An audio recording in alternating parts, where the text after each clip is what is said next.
Monsieur, bonsoir. À la une de l'actualité, processus de paix en RDC. Le gouvernement de la République dit non à la main tendue diplomatique de Thabo Mbeki à Kinshasa, invitant le gouvernement congolais à prendre ses responsabilités en engageant des négociations internes pour résoudre la crise à l'est du pays. Et puis, John Balza, en visite d'inspection des chantiers à Kinshasa, évaluer des travaux et résoudre les problèmes qui freinent leur exécution. Focus sur le pont Makele-Kele où l'accumulation des déchets reste préoccupant. Enfin, évaluation du système LMD à mi-parcours en RDC. Maître Marie-Thérèse Sombo, ministre de l'Enseignement supérieur universitaire et recherche scientifique, dresse un premier bilan entre avancées, défis persistants et recommandations. Objectif, proposer des pistes pour améliorer un enseignement plus performant et adéquat aux réalités du pays. Ça sera tout pour les titres. Mesdames, Messieurs, bonsoir et bienvenue aux 20h. J'ai dit tantôt, le gouvernement de la République refuse la main tendue de l'ancien président sud-africain Thabo Mbeki pour le porte-parole du gouvernement. L'initiative du président Mbeki est inopportune et sort du cadre formel. Le gouvernement de la République est déjà dans le processus de paix de Washington et Doha. On écoute à ce sujet Patrick Mouyaya, porte-parole du gouvernement. C'est une main mal placée pour penser pouvoir parler ou contribuer au retour de la paix. Nous nous souvenons tous des déclarations qui ont été tenues par le président Mbeki, des déclarations malheureuses qui ont illustré une forme de méconnaissance de la crise actuelle. Quoi qu'il en soit, c'est une initiative informelle qui ne peut nullement nous intéresser, en ce sens aussi, en plus, que nous sommes déjà engagés dans un processus bilatéral avec le Rwanda à Washington, dans un processus avec les supplétifs, notamment dans ce qui s'est fait à Doha. Mais vous avez aussi vu que, à la suite de la rencontre que le président de la République avait initiée, avec d'abord dans les cadres de consultation nationale, mais aussi les discussions qu'il avait eues avec les CC-Senko, les autres confessions religieuses, toutes les confessions religieuses se sont mises ensemble et ils ont proposé une feuille de route qui n'est plus celle qui devait être de l'ECC-Senko au départ ou celle qui devait être celle des confessions religieuses au départ.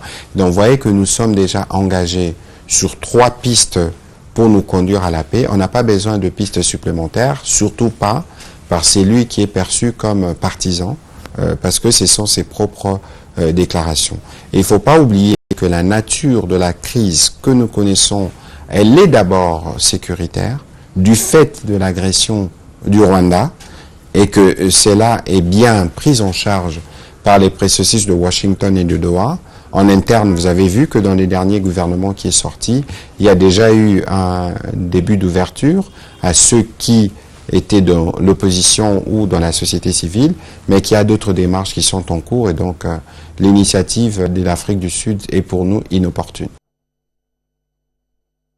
Voilà, vous suivrez l'intégralité de cette interview exclusive juste après.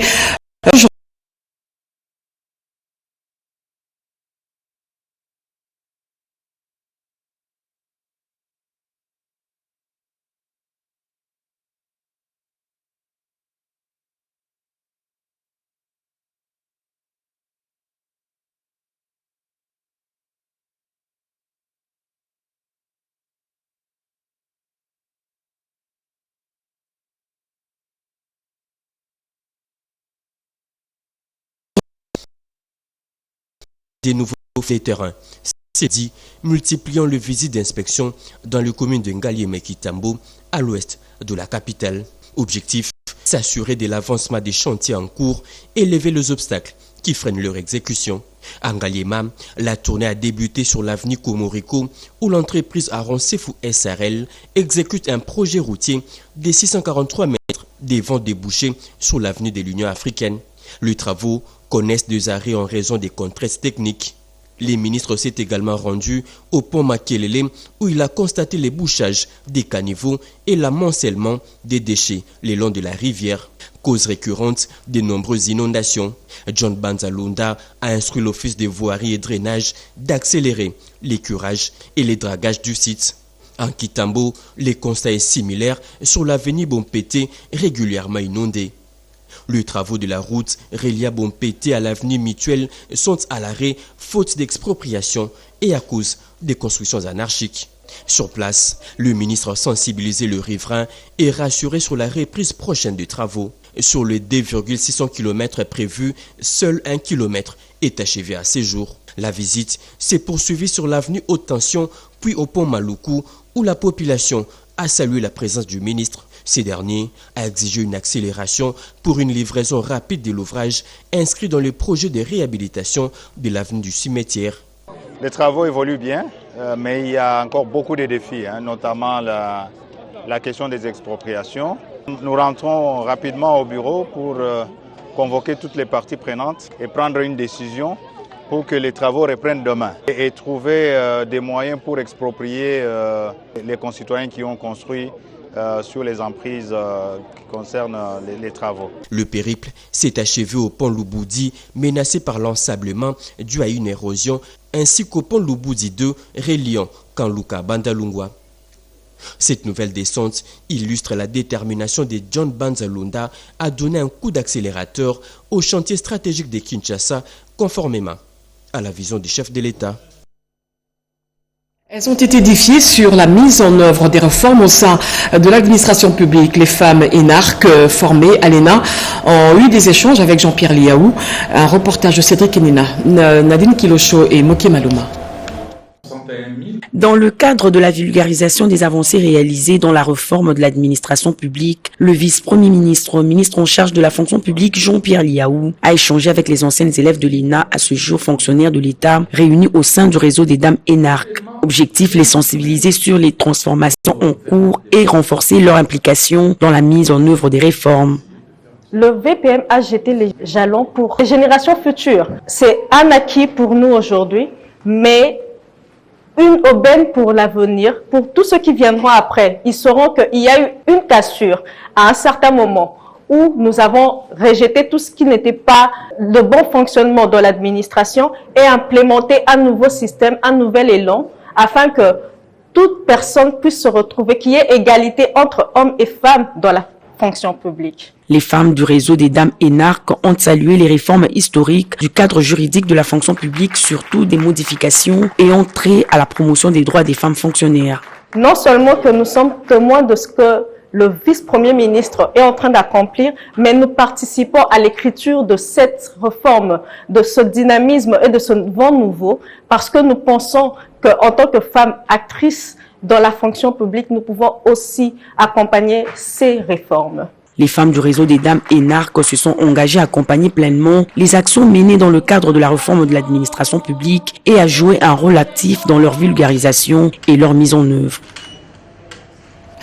Sachez également que le vice-premier ministre en charge du budget, Adolphe Muzito, a rassuré le ministre des Relations avec le Parlement sur l'avancement de l'élaboration du projet de loi des finances 2026 pour Guy Luando. Cette démarche traduit la volonté du gouvernement congolais d'assurer une préparation concertée plutôt et rigoureuse de la session budgétaire. Un reportage sur les images de Chico Biponda. À l'approche de la session parlementaire de septembre, traditionnellement consacrée à l'examen du budget, les signaux venant du gouvernement congolais traduisent une volonté de rigueur et de concertation dans la préparation du projet de loi des finances 2026. Pour ce faire, le ministre des Relations avec le Parlement, Guy Luando Mboyo, s'est rendu auprès du vice-premier ministre en charge du budget, Adolphe Muzito, pour faire le point sur l'avancement du projet de loi des finances 2026. Une rencontre qui témoigne la volonté du gouvernement de préparer de manière concertée et rigoureuse la session budgétaire à venir. Présent également le vice-ministre du budget, Élisée Boukoumwana, et le directeur de cabinet du ministre du budget, Blanchard Mongomba. Les échanges ont permis d'éclairer la démarche commune entre exécutif et législatif. Moi, je suis venu juste dans le cadre préparatif. Là, c'est une session parlementaire se prépare. J'ai dans mes attributions en relation avec le Parlement. Je dois avoir l'information qu'il faut. C'est pour cela que je ne peux pas m'hasarder par le budget sans venir auprès de celui à qui revient cette attribution de l'élaboration, de la préparation. Parce que vous savez, un budget, on le prépare, on le fait approuver, on l'exécute et on le contrôle. Adolphe Mouzito a réaffirmé son engagement à doubler le budget national grâce à des réformes et une meilleure rationalisation des dépenses publiques. Ce budget 2026 qu'il annonce en hausse devra prendre en compte les attentes de la population, en particulier dans l'est du pays, où la relance des infrastructures routières demeure une priorité, selon le président de la République, Félix-Antoine Tshisekedi Tshilombo.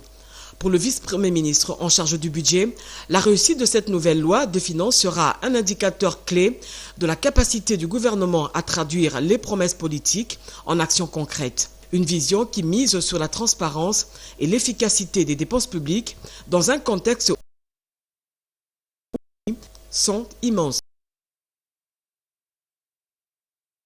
D'une tournée sécuritaire, le vice-premier ministre en charge de la défense nationale s'est rendu dans la ville de Kindu, au Maniema. Guy Kabombo-Mandiavita a voulu se rendre compte des conditions de vie des militaires. Sur place, il a également présidé la réunion du comité provincial de sécurité Sandra Nyangui. Et je reste au Fundje.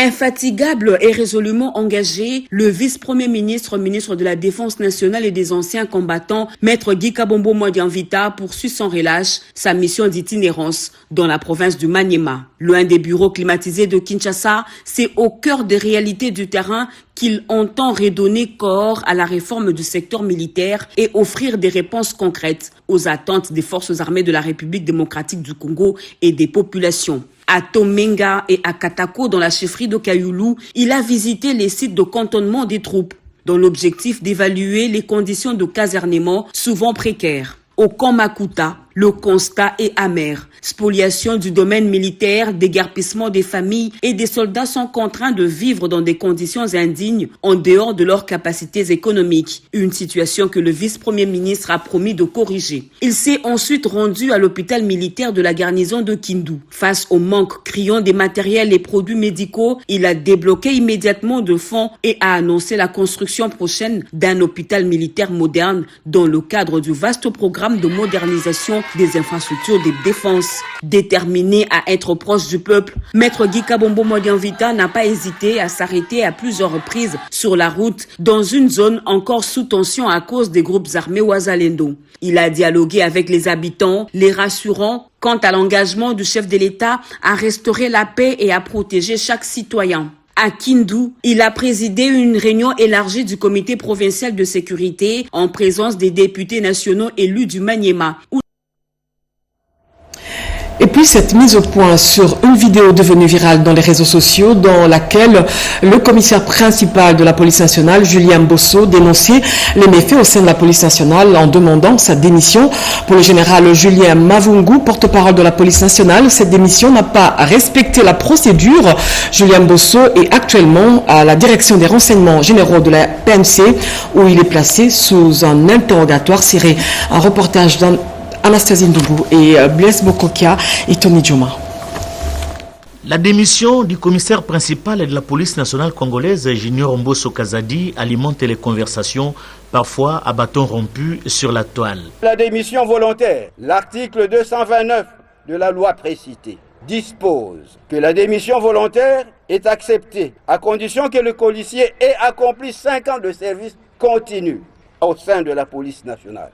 Ce délai est augmenté de 3 ans pour les policiers ayant bénéficié d'une formation spécialisée pour le compte de la police nationale. La démission volontaire ne peut résulter que d'une demande écrite du policier marquant sa ferme volonté, non équivoque et inconditionnelle, de mettre définitivement fin à sa carrière. À ce jour, il ne totalise pas encore 5 ans de service continu au sein de la police nationale, tel que prévu par la loi en vigueur, et ne peut donc pas prétendre introduire une quelconque demande de démission volontaire. Le recours aux réseaux sociaux pour le faire serait une autre violation de cette disposition légale qui lui impose d'adresser une demande écrite par voie hiérarchique à l'autorité investie du pouvoir de nomination.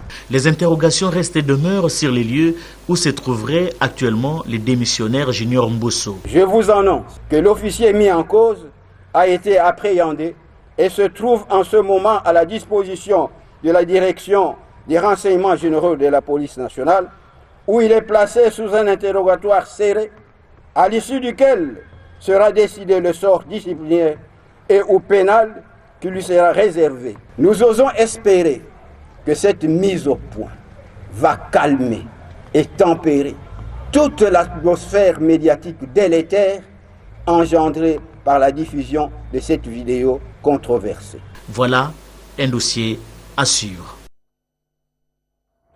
Face à la crise humanitaire provoquée par l'agression rwandaise en RDC, l'association Sans Frontières a lancé un appel de fonds national. La cérémonie officielle s'est tenue au Fleuve Congo Hotel en présence de plusieurs personnalités de la société civile, Renette Koulonga et Sonny Kabamba. Chaque enfant mérite amour et soin.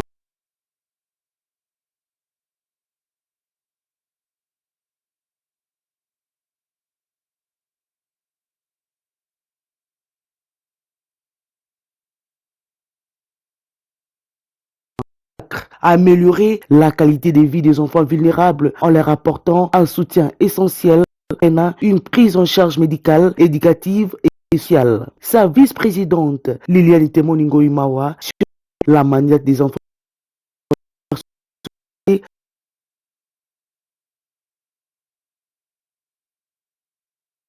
Un devoir moral et national. Ce devoir, c'est celui de répondre à ces souffrances qui déchirent notre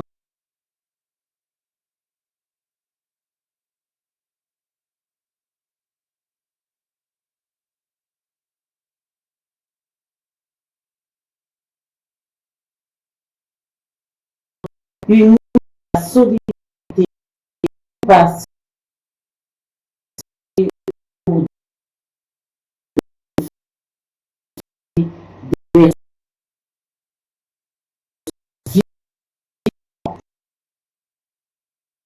en directement aux survivants des armées.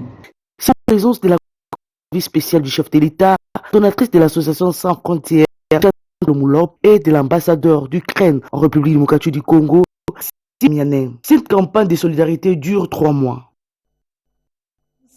Province du Tanganyika, la coordinatrice nationale adjointe du programme de désarmement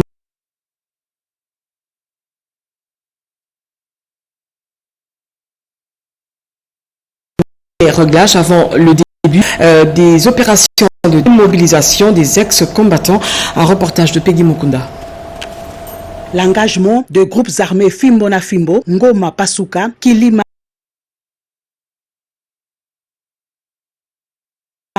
du PDDRCS en charge des opérations, Marie-Chantal Lumba, lors d'une rencontre avec les parties prenantes au processus DDRCS pour les derniers réglages avant le début des opérations de démobilisation des ex-combattants dans la province de Tanganyika. Dans son message d'orientation, Marie-Chantal Lumba a tenu tout d'abord à rendre hommage au chef de l'État, Félix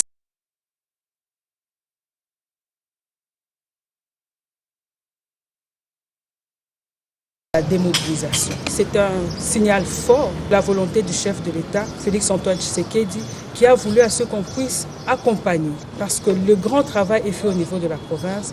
Au niveau national, nous accompagnons cette pulsion qui est déjà donnée au niveau provincial. Elle a également salué l'implication du gouvernement provincial sous le leadership du gouverneur Christian Kitungwa Mouteba, dont l'appui est jugé déterminant pour la réussite du processus. Ensuite, le coordonnateur national adjoint du PDDRCS en charge des opérations, Marie-Chantal Lumba, a échangé avec le leader communautaire, les responsables religieux et représentants de la société civile. L'objectif était de renforcer la compréhension sur le PDDRCS, les opérations de démobilisation et aussi recueillir les attentes de communautés locales sur la mise en œuvre, particulièrement dans les territoires des Kalemi et Nyunzu, identifiés comme première zone prioritaire du programme. Et en nouvelle, sachez également que le chef de l'État a procédé au lancement de la campagne agricole 2025-2026, à Mekao, dans la commune de Maluku. Elle a pour objectif de faire atteindre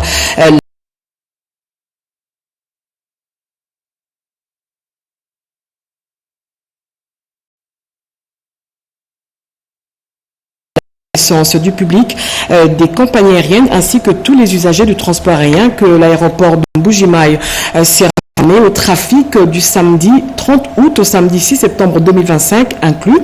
Cette fermeture temporaire est due à la finalisation des travaux de réhabilitation de la piste d'envol relatif à la pose de la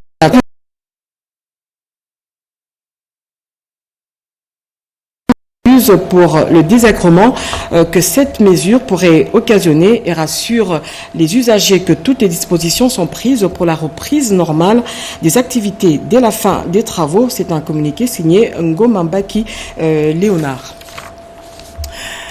Je l'ai dit au sommaire, évaluation à mi-parcours du système LMD, licence master et doctorat. La ministre de l'Enseignement supérieur universitaire et de la recherche scientifique et innovation a lancé un appel à la communauté académique. Marie-Thérèse Sombo a insisté sur la nécessité d'adapter la pédagogie universitaire pour garantir le succès de cette réforme majeure. Un reportage d'Alain Bikaï.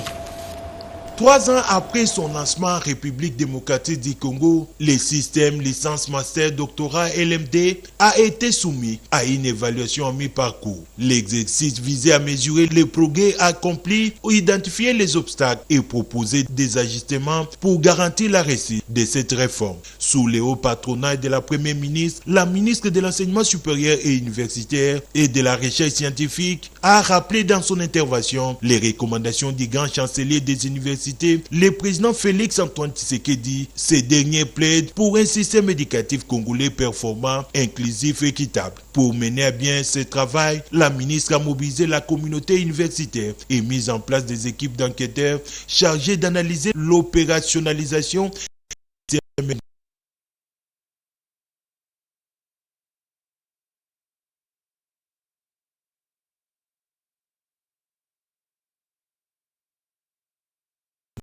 Certes, les progrès timides ont été réalisés durant les 3 années accomplies, mais la tâche à entreprendre reste énorme. Les scientifiques de la ministre soulignent une légère hausse du nombre d'étudiants, mais pointent les limites des infrastructures. Insuffisance des infrastructures, manque d'enseignants permanents, surtout dans des provinces où il y a plus.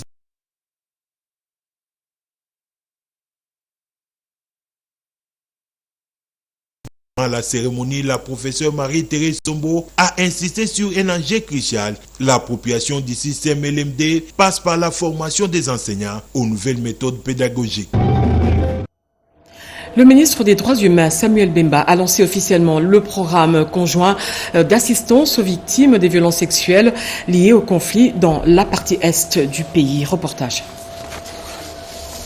La réunion du comité de pilotage du programme conjoint d'assistance aux victimes des affres de la guerre dans l'Est de la République démocratique du Congo, composée des FONAREV, UNFPA et des agences des Nations Unies, qu'a présidé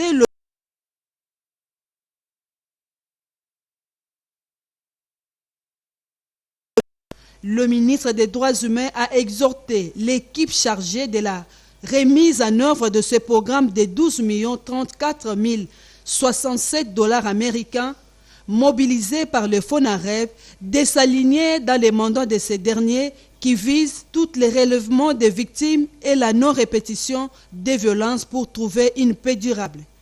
Je voudrais de prime abord m'acquitter du devoir de rendre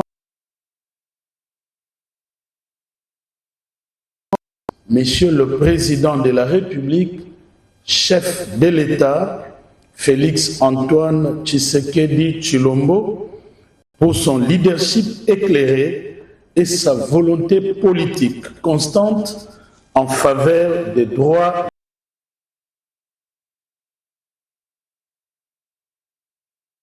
En effet, c'est grâce à sa détermination que le Fonds national de réparation des victimes, FONAREV en sigle, a été créé. Ainsi, il a présidé l'adoption du plan trimestriel d'activité du programme. La compétence et l'engagement du ministre de la Communication et Médias en faveur de la promotion des médias officiels, salué par les membres de l'association des professionnels des médias officiels de la RDC. Ce jeudi, cette délégation a plaidé pour la décoration des professionnels et a consacré des longues années de service à l'ACB.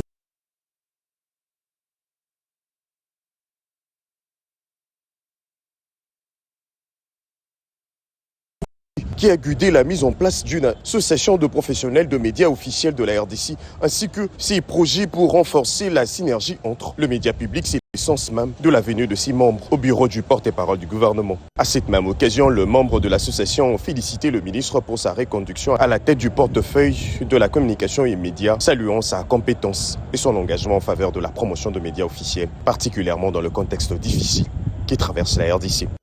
D'abord, pour la compétence de ce qu'il a fait. Pendant la guerre ici, on a mené un front. Ce front était...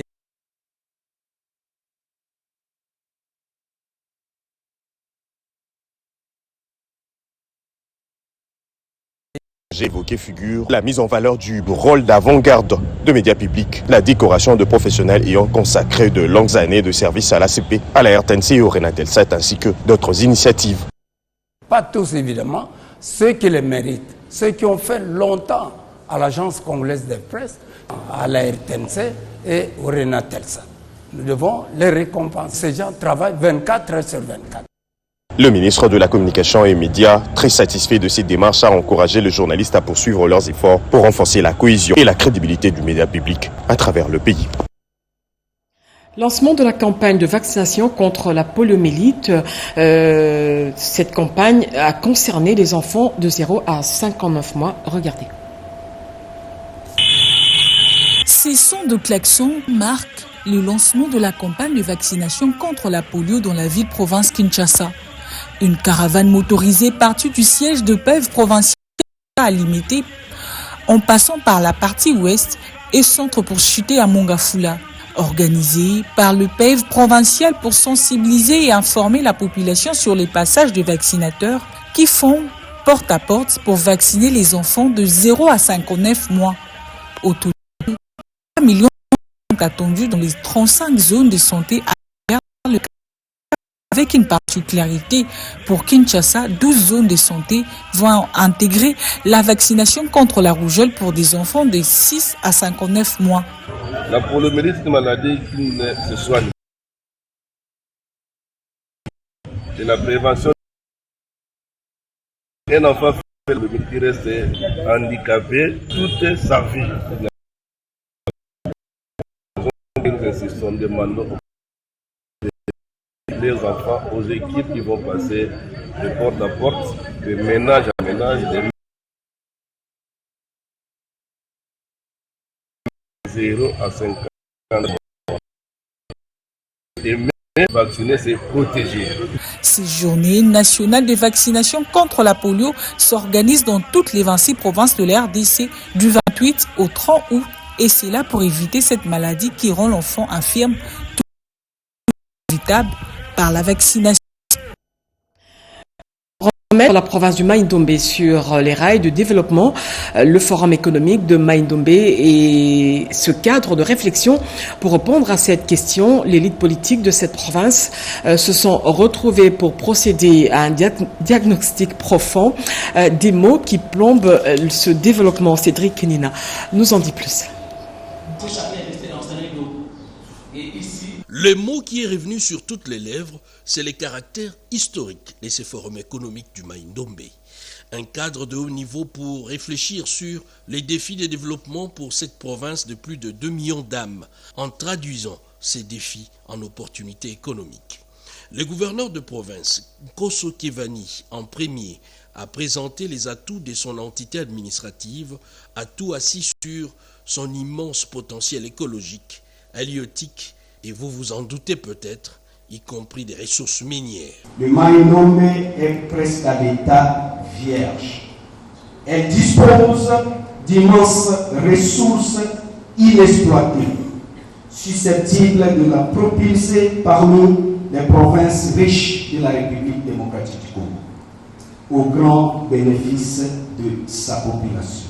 L'initiateur de ces forums, Corneille Bouquet, a lancé un appel à plus d'engagement pour les investissements dans la province de Maï-Ndombe. L'objectif, c'est premièrement de réunir les ressortissants du Maï-Ndombe à comprendre qu'il est important d'innover la province, de faire appel aux investisseurs nationaux comme ailleurs. Plusieurs orateurs faisant partie de l'élite de cette province se sont succédés à la tribune, à l'image de Monseigneur Donatien Chollet, l'ancienne gouverneure Rita Bola et l'ancien ministre du Tourisme Didier Pombia, pour faire des propositions concrètes pouvant booster les développements de cette ancienne propriété de la couronne royale belge, et ce, dans tous les domaines. À quelques jours du lancement du congrès de l'Union sacrée de la Nation, la majorité extra-parlementaire branche de l'Union sacrée a procédé à l'installation du secrétariat général et technique hier mercredi plutôt, à Showbuzz, un reportage de Robert Ndechisese et Turbo Chimanga. À quelques jours du lancement du congrès de l'Union sacrée de la Nation, la majorité extra-parlementaire branche de cette méga-plateforme a procédé le mercredi 27 août 2025 à l'installation du secrétariat général et technique. Venu de différents coins de la capitale Kinshasa, le participant délégué par les différents partis et regroupements membres de l'Union sacrée que compose la majorité extra-parlementaire ont inondé la salle de spectacle pour une démonstration de force. Le secrétaire permanent de l'Union sacrée de la Nation, le professeur André Mbata, a lancé cette activité avec des mots justes, interpellateurs, du rôle que doit jouer cette branche dans la conjugaison des efforts pour accompagner le chef de l'État dans sa mission noble du retour de la paix en République démocratique du Congo. Il y a une seule union sacrée dont la haute autorité politique est son Excellence Félix Antoine Tshisekedi Tshilombo, président de la République. Et tout ce que je peux dire, c'est encourager les membres de la MEP à persévérer dans le soutien à son Excellence Félix Antoine Tshisekedi Tshilombo et de rester debout du bon côté de l'histoire. Pour Mme Mbouyi Kayembe Jocelyne, présidente de l'Union des Tshisekedistes socialistes, cet événement vient galvaniser la morale des hommes et femmes de l'Union sacrée qui ont pour mission soutenir la haute autorité avec loyauté. Nous allons faire notre travail en tant que porte-parole de cette majorité extra-parlementaire. Nous avons fait aussi ces assises pour préparer et mobiliser tous les partis politiques et regroupements. Tous sont mobilisés pour aller au Congrès et soutenir la charte ainsi que le règlement intérieur qui était travaillé par la commission instituée par le président de la République. La majorité extra-parlementaire regroupe en son sein des partis politiques non élus aux élections de 2023. Justement, à la veille de l'ouverture du congrès prévu ce samedi 30 août, les préparatifs vont bon train. Parmi les éléments qui marquent cette grande rencontre politique, les participants sont invités à se vêtir du pagne à l'effigie de l'autorité morale de cette plateforme politique. Eurydice Kitutu. Annoncé le 2 août de l'année en cours par le secrétaire permanent de l'Union sacrée de la Nation, le deuxième congrès de cette plateforme politique qui aura lieu le samedi 30 août à Kinshasa a une identité vestimentaire, des pagnes à l'effigie du président de la République, motifs variés avec des messages clairs tels « Soyez du bon côté de l'histoire ». Et nous avons des insignes, l'Union sacrée de la Nation, comme dans tout parti. Lorsque vous allez dans plusieurs milieux, s'ils n'ont pas de képi, ils ont des insignes de leur parti, que ce soit aux États-Unis, que ce soit en France, que ce soit en Belgique. Ils ont des insignes de leur parti. Nous en avons les nôtres et nous avons les pagnes. Et j'invite d'ailleurs à ceux qui n'ont pas encore fait de se procurer un pagne de l'Union sacrée de la Nation avec l'effigie de la haute autorité politique. Donc chacun est invité à se procurer ce pagne. Une image d'une famille politique engagée et soudée derrière sa haute autorité de référence. Chaque parti ou regroupement politique devrait, à la limite, pour la participation de ses membres au Congrès, se procurer de ce pagne. Le pagne accompagne les grands événements coutumiers, sportifs et politiques. Il est donc normal que le congrès de l'Union sacrée de la nation s'organise avec cette pièce occasionnelle. Tout le poids lourd de l'Union sacrée de la nation sauteront sur l'occasion pour manifester en quelque sorte des perspectives politiques communes. La province du Haut-Katanga, nous allons assister aux préparatifs de la rentrée académique 2025-2026 à l'UNILU. Un reportage de Chimène Dondo. Cette campagne qui s'éteindra jusqu'au 30 septembre 2025 concerne toutes les facultés, écoles et départements qui comptent cette prestigieuse institut. Pour le secrétaire académique, le professeur ordinaire Jean-Marie Dikanga Kazadi, les nouveaux diplômés et les anciens étudiants désireraient poursuivre ou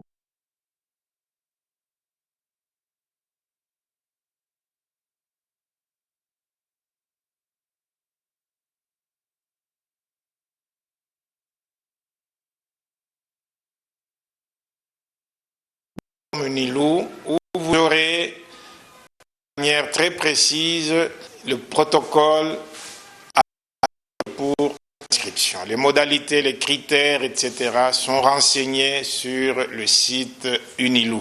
Je voudrais rappeler la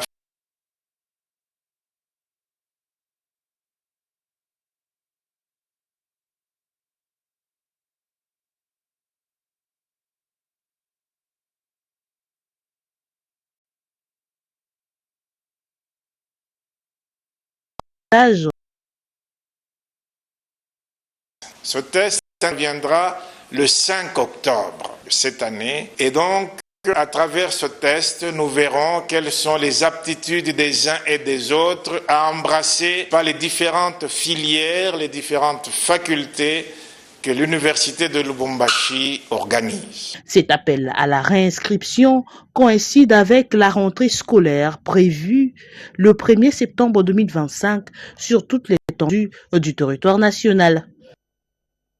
Ce journal a été rédigé par Gauthier qui assiste sous la direction d'Oscar Mbalkei, supervisé par Kababwa. Angèle Mabiala Landou était à la coordination, Simon Kinkolo et Jonathan Moubalama l'ont réalisé pour vous. L'actualité continue à 23h avec Robin Deitchissens. Et moi je vous retrouve mercredi prochain à 20h avec le même plaisir. Au revoir.